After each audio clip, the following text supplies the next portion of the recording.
President Joko Widodo has officially become the first person in Indonesia that received COVID-19 vaccine.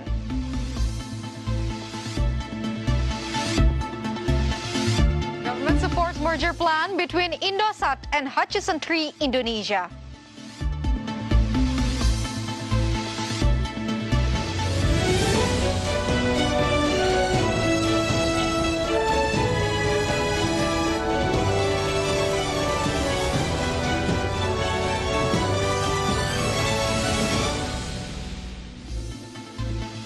Good afternoon, viewers in Indonesia and Singapore.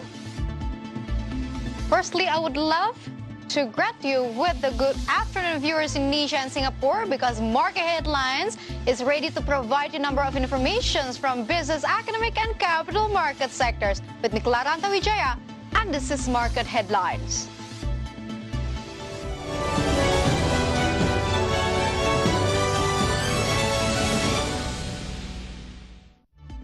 And yes, viewers, President Joko Widodo has officially become the first person in Indonesia that received the COVID-19 vaccine under Sinovac brand.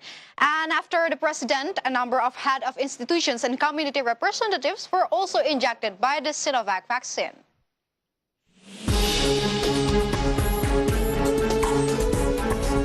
Took place in the courtyard of the State Palace, the COVID-19 vaccination ceremony with the theme of safe and halal vaccines went smoothly. In this ceremony, President Joko Widodo was the first person to be injected with the COVID-19 vaccine. Meanwhile, the presidential doctor who injected vaccines into the president was Abdul Muttalib.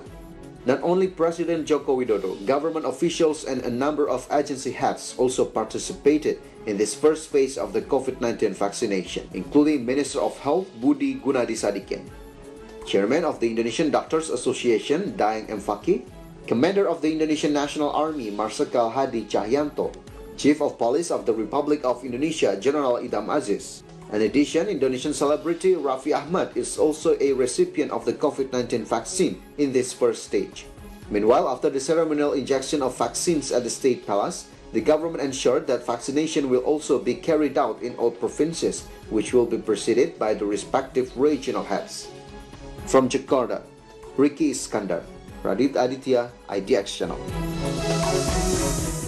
After receiving the first injections of COVID-19 vaccine, President Joko Widodo emphasized the importance of implementing vaccinations to break the chain of COVID-19 transmissions and to help accelerate the process of economic national recovery.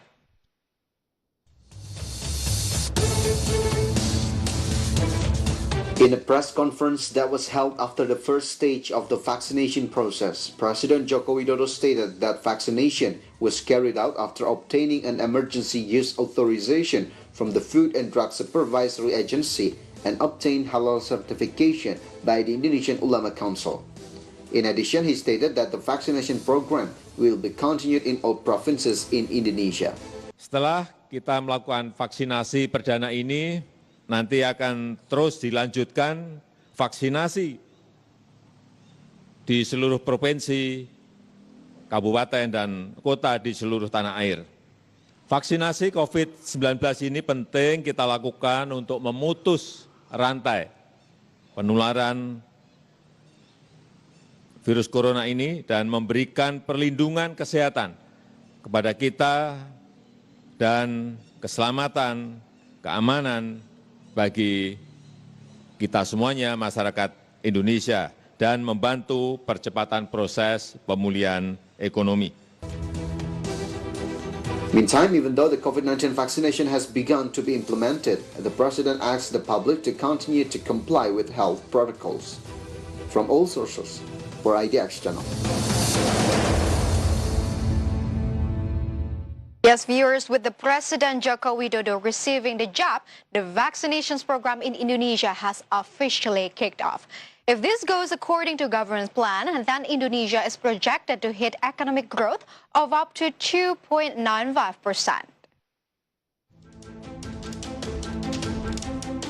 According to in-depth economic observer Rusli Abdullah, this may help Indonesia to recover the economy. According to him, vaccinations can be the key to Indonesia's economic recovery in 2021. But of course, in a sense that the vaccinations does not experience obstacles and run according to the government scenario. Successful vaccinations must be accompanied by public awareness of health protocols while waiting for the vaccination schedule. Jadi jangan sampai tiba-tiba ada outbreak di pabrik, misalnya pabrik A atau pabrik B, gara-gara mereka sudah ada euforia untuk, sebentar lagi saya mau ada vaksin, sehingga prokesnya nggak diterapkan. Padahal itu kan hanya untuk nakes dulu dan dan PNS ya. Mereka itu belum. Jadi nanti harapannya adalah ya nanti setelah gelombang 1, gelombang 2 vaksinasi selesai, baru kepada para pekerja. Another key is the public communications and distributions. Public trust issue must be also resolved by the government so that the people do not refuse the vaccinations. While distributions to between islands must be optimized, considering that Indonesia has various islands. If overall these problems can be resolved in accordance with the government scenario, Rusli assessed that Indonesia's economy will improve in 2021 and will grow positively. Most likely, economic growth will reach 2.95%. But if it is not in accordance with the government scenario, then it will be optimal in the year 2022. Jakarta, Muhammad Olga for IDX Channel. As first vaccinations has gone well, now all cities across Indonesia are waiting for the distributions. One of the cities that just received its first shipment of COVID-19 vaccine is Depok City. Depok City Health Office just received 11,140 Sinovac vaccines. First, vaccinations will be carried out to the medical personnel and the police. According to the plan, vaccines will be given by Thursday. These vaccines were packaged into 6 large boxes and placed directly in the storage room with a specific temperature. This was done to maintain the quality of the vaccine. Kalau satu kelompok itu ada yang 49 box kecil, ada yang bermacam-macam, ada 49, ada yang 34 box. Jadi tapi rata-rata 49 box itu masing-masing satu boxnya masing-masing isinya 40 file. The Technical Service Unit Officer for the city Depok explained that these vaccines are stored in a room that has a temperature of 2 up to 8 degrees Celsius. Depok, West Java, Yung Rizky for IDX Channel. Market headlines will be right back after this quick break. Stay tuned.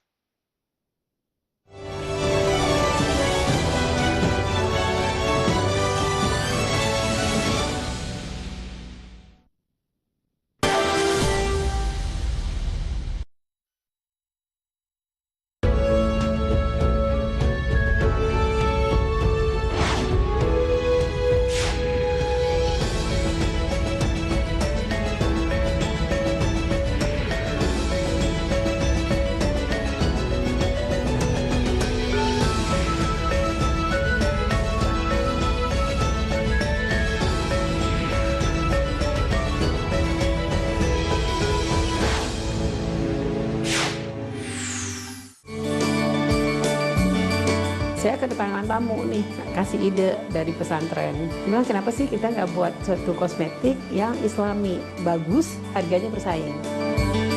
Sebetulnya usaha ini sukses bukan karena saya ya. Usaha sukses saya karena karyawan saya. Tahun 90 saya dapat cobaan lah ya, ujian dari Allah, kebakar habis minus. Kenapa saya bisa bangkit kembali? Ya saya pikirkan nasib karyawan.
Welcome back to Market Headlines. Many experts believe that we can gain much more than what we have lost in 2020 as export community pins hope on 2021 for a revival.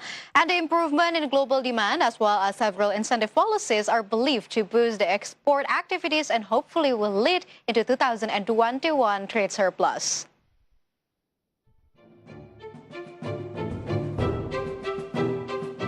Chance for posting trade surplus in 2021 is big. Economists predict that the export-import performance in 2021 will be more promising than in 2020.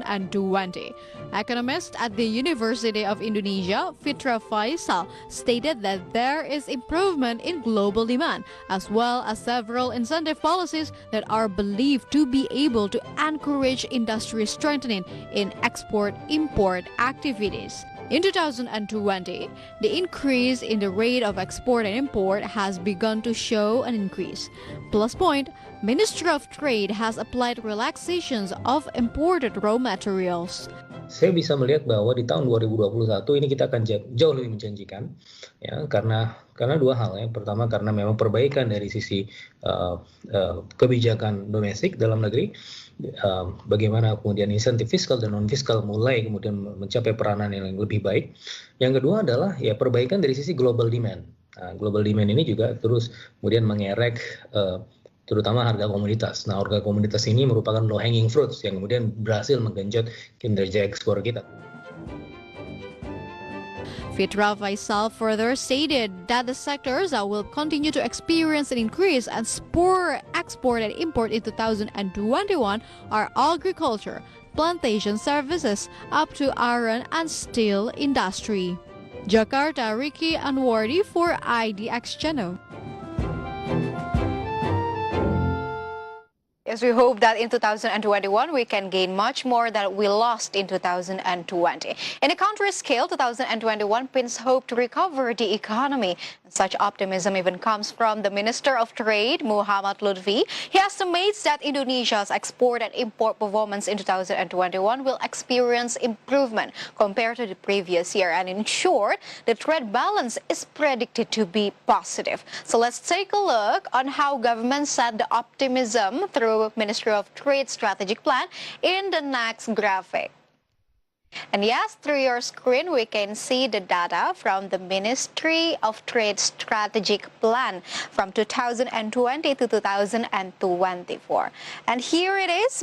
We can see the surplus target, the export and goods and services, and also non-oil and gas exports. And you can see it through the graphic. Based on the Ministry of Trade Strategic Plan 2020 to 2024, the trade balance in 2021 is targeted to experience a surplus of $1 billion. And this is supported by real exports of goods and services, which are targeted to grow by 4.2%, and also non-oil and gas exports to grow by 6.3%. And in addition, the service export to GDP ratio is targeted to grow by 2.8%. And this will be supported by 25 international treaties in the futures as well. And such optimism comes as the COVID-19 vaccinations as well. For the first time since the pandemic began, there is now a hope for a brighter future, as the vaccinations will affect the economic activities through the expected reintegrations of a supply and demand that have become separated during the pandemic. And as we know that by today, vaccinations program in Indonesia has officially kicked off. A number of export destinations countries such as China, United States, and Europe have also targeted the achievement of herd immunity by April 2021. And after that, community immunity is also expected to occur in developing countries in the third quarter or fourth quarter in 2021. And therefore, Lutfi estimates that Indonesia's trade will also improve. Hopefully, in accordance with the posture, the vaccine will improve our economic status. And another positive sentiment is remembering that Indonesia's trade balance in 2020 was good enough despite the pandemic hit hard. So let's see on how it went through the next graphic. Through the next graphic, we can see Indonesia's trade balance in 2020. Starting from January, that we occurred deficit of a 0.6 billion US dollar, but it went significantly. By February 2020, we got 2.5 billion surplus instead. Moving on until November, the latest data that we gather from the Ministry of Trade that Indonesia has booked 2.6 billion US dollar surplus. So despite the pandemic, the growth is even better. So Indonesia has kept its trade balance bold for 7th month in November, posting a 2.62 billion surplus thanks to improving coal and also palm oil exports, because cumulatively Indonesia's export value from January to November 2020 reached 146.8 billion US dollar, or decreased by 4.22% from the same period of last year. This is excluding the oil and gas, and exports stood at 139.49 billion US dollar, which down only by 2.18%. And by 2021, it is expected that the trade balance in 2021 will get a surplus of 1 billion US dollar. And of course, it won't happen for free. There are strategies to carry it on. So what are those? Let's see through the next graphic. Through the next graphic, we can see government strategy to achieve, we can call it as optimism in trade surplus in 2021. First of all, finding alternative export market. We can see that government is aiming for non-traditional market other than China or United States and also Europe. We are seeking for the non-traditional markets. And moving on to joining trade expos. As we know that there are Dubai trade expos, and also Indonesia will have another trade expo as well. And this will be the momentum for Indonesia to increase the export as well. And easing licensing, as we can gather that the government is pushing through the export and import performance through legalizing and legal uncertainty by easing the licensing both from exporters and importers. And next, trade missions. Here it is strengthening the trade missions between Indonesia and other countries, which include business forums, business matching, and business dialogues. As a matter of fact, the use of digital technology will be a solution in the conditions of COVID-19 pandemic with limited mobility between countries. And in 2021, the Ministry of Trade can agree on 25 international agreements, either PTA or FTA or SIPA. And government is looking forward on international agreements in this case because there were a lot of international agreements that happened in 2020 that was very beneficial for Indonesia. One of them is RCEP.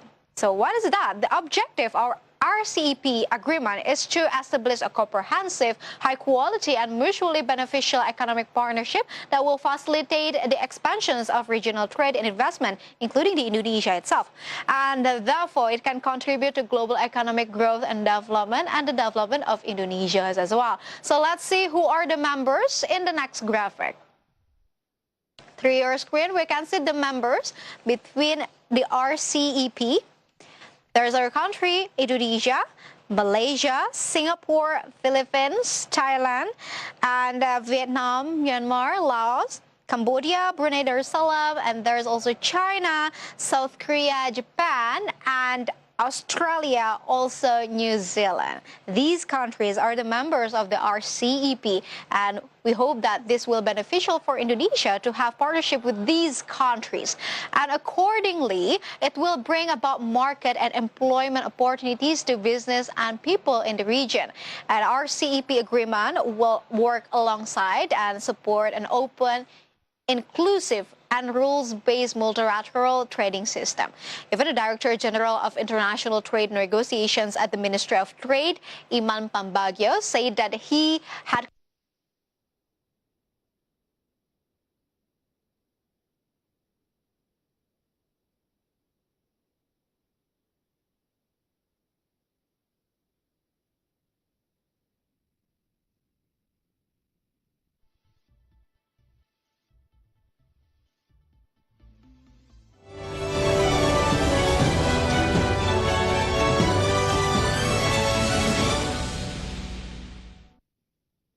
Kementerian Pariwisata dan Ekonomi Kreatif telah menyiapkan 3 program yang menjadi langkah awal untuk membangkitkan pariwisata di tahun 2021. Pemerintah menegaskan tetap fokus pada aspek kesehatan masyarakat. Halo, selamat pagi pemirsa IDX Channel. Apa kabar Anda hari ini? Kembali berjumpa dalam program Market Opening bersama saya, Prasetyo Wibowo. Wall Street memulai 2021 dengan aksi jual, di mana salah satu indeks itu kita akan mencoba menganalisis beberapa sentimen isu. Proyeksikan bahwa perdagangan kita masih ada potensi untuk menguat. Akankah menjadi sentimen yang positif yang ikut mendorong juga? Biasanya sangat kuat gitu mempengaruhi bursa saham kita ya. Yeah.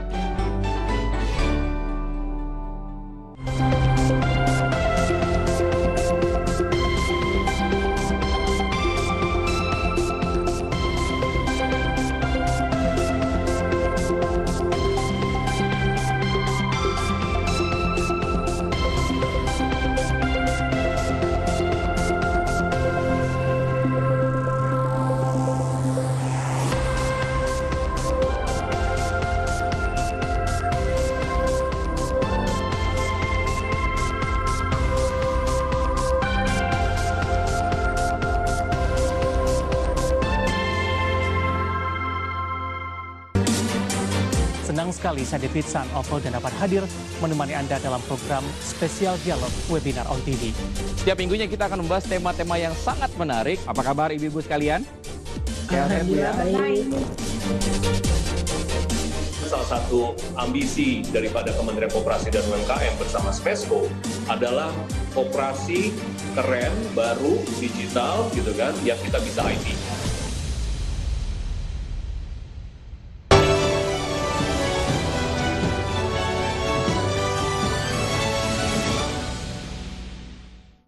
Welcome back on Market Headlines. So viewers, let's take a look at Jakarta Composite Index intraday movement. So earlier today, JCI was open at the level of 6,429.96, and then approaching the closing time in the first session, the index was on level of 6,428.59, and then the index was showing strengthening trend by the second session closing time. The index was closed at the level of 6,435.49. In short, JCI went up 0.62%.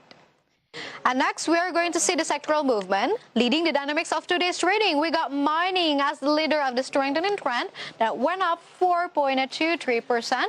Mixed industry that went up 2.58%. And finance went up 0.04%. And consumer goods went down 1.33%. Moving on to the top gainers and the top losers, here are the key highlights from today's trading session. We got Antam that went up 13%. We got Tins that went up 6.65%. We got PTBA that went up 6.64%.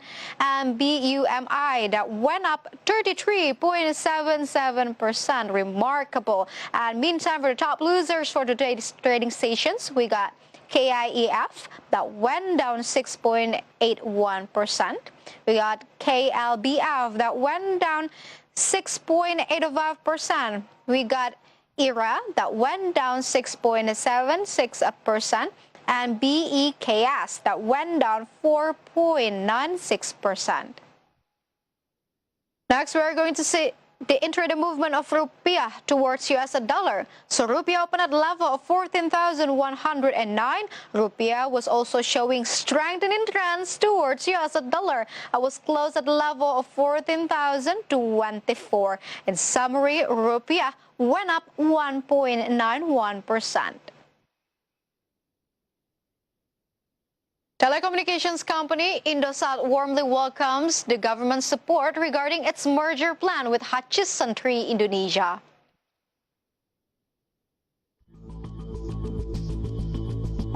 Telecommunication company Indosat warmly welcomes the government's support regarding its merger plan with Hutchison 3 Indonesia.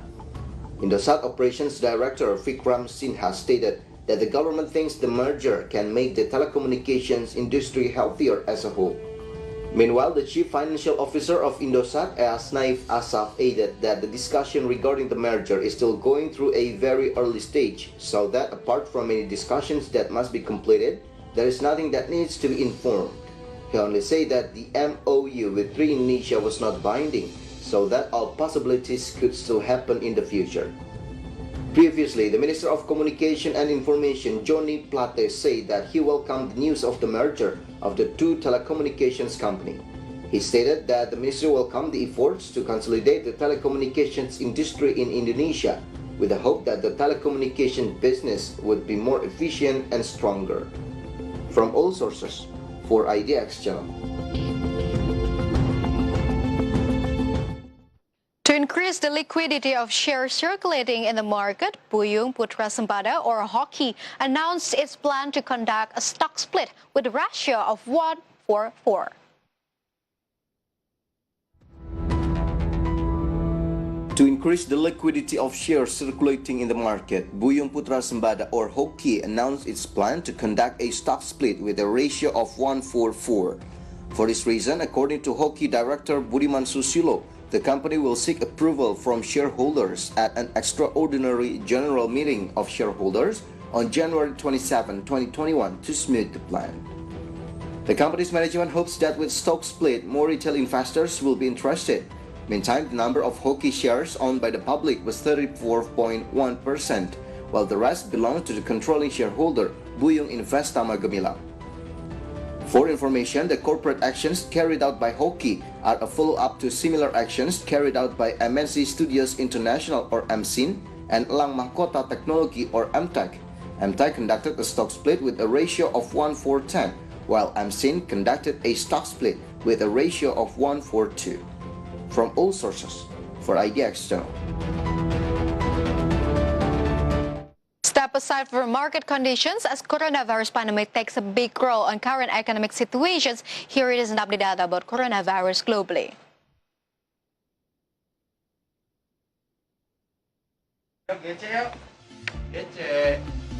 And don't forget your mask.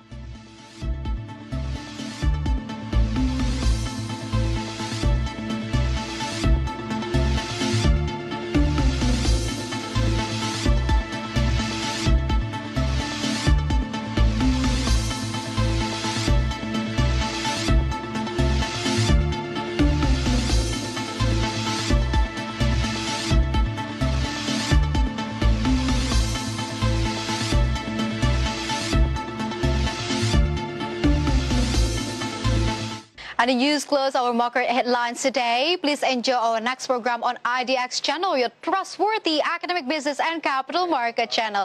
I'm Clara Antawijaya. Have a nice evening and stay safe. Don't forget your mask.